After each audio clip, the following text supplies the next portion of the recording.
नमस्कार, मी ॲडव्होकेट संदीप ससाने, सत्यविधी असोसिएट्समधून मी बोलतोय. आपल्या सर्वांना माहितीच आहे, पाटस रेल्वे स्टेशनवरील कानगावच्या बाजूने रेल्वे प्रवाशांना पुण्याकडे जाताना मालगाड्यांच्या खालनं पलीकडे जावं लागतं, त्यांना प्रवास करावा लागतो. गेले अनेक वर्ष हा प्रवासी हा त्रास सहन करत आहेत. म्हणूनच आपण 13/1/2026ला पुणे DRMला रेल्वे प्रशासनाला एक कायदेशीर नोटीस पाठवली होती. तसेच 9/2/2026ला ॲडव्होकेट आसिम सरोदे सर यांनी सुद्धा रेल्वे प्रशासनाला एक नोटीस पाठवली होती. या नोटीसला रेल्वे प्रशासनाकडून आपल्याला रिप्लाय आलेला आहे, उत्तर आलेलं आहे.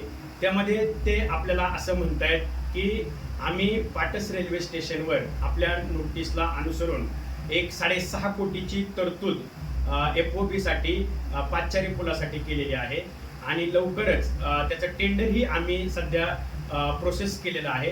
ते टेंडर पास झाल्याच्या नंतर 1.5 ते 2 महिन्यामध्ये आपण पाटस रेल्वे स्टेशनवर कानगावच्या बाजूने तो पादचारी पूल एक 6 महिन्याच्या आतमध्ये पूर्ण करणार आहोत. परंतु या सदर नोटीसमध्ये त्यांनी जो कालावधी दाखवलेला आहे तो कालावधी 1 वर्षाचा दिसतोय. म्हणून आपण रेल्वे प्रशासनाशी मीटिंग केली, रेल्वे DRM आणि रेल्वे इंजिनियर यांच्याशी मीटिंग केली आणि त्यांना सांगितलं की दररोज आमच्या येथील प्रवाशांना त्या रेल्वे मालगाड्या लागलेल्या असतात, तेथून त्या मालगाड्यांच्या खालनं पलीकडे रूळ ओलांडावे लागतात.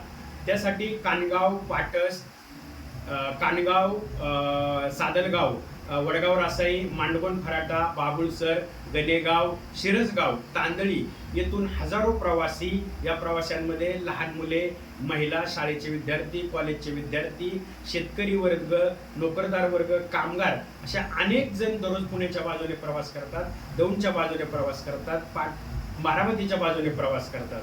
म्हणून आपल्याला विनंती आहे की जास्तीत जास्त एक 6 महिन्याच्या आतमध्ये हा पादचारी पूल कानगावच्या बाजूने आपण बांधून तो पूर्ण करावा आणि या रेल्वे प्रवाशांसाठी तो खुला करावा अशी विनंती आपण रेल्वे प्रशासनाला केली आहे.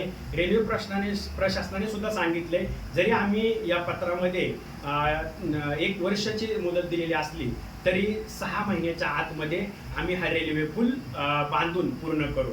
आम्ही त्यांना सांगितलं की जर 6 महिन्याच्या आत हा रेल्वे पूल जर कंप्लीट केला नाही तर आम्ही सत्यविधी असोसिएट्सतर्फे हायकोर्टामध्ये जनहित याचिका दाखल करू आणि त्या कायदेशीर प्रोसेसला आपल्याला सामोरं जावं लागेल. परंतु त्यांनी सांगितलं असं होणार नाही. एक 6 महिन्याच्या आत कानगावच्या बाजूने आम्ही पूल मंजूर केलेला आहे. 6.5 कोटीची तरतूद आहे. टेंडरही आम्ही प्रोसेस केलं आहे.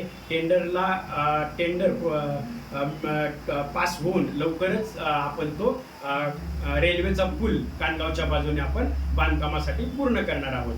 या प्रोसेसमध्ये जी माणसं माझ्यासोबत होती, ज्यांनी सहकार्य केलं, त्या सर्वांचं मी सत्यविधी असोसिएट्सतर्फे ॲडव्होकेट संदीप ससाने सहर्ष असं स्वागत करतो आणि त्या सर्वांना धन्यवाद देतो आणि सर्वांना ही आनंदाची गोष्ट सांगतो की एक 6 महिन्यामध्ये कानगावच्या बाजूने हा पादचारी पूल पूर्ण होईल. धन्यवाद.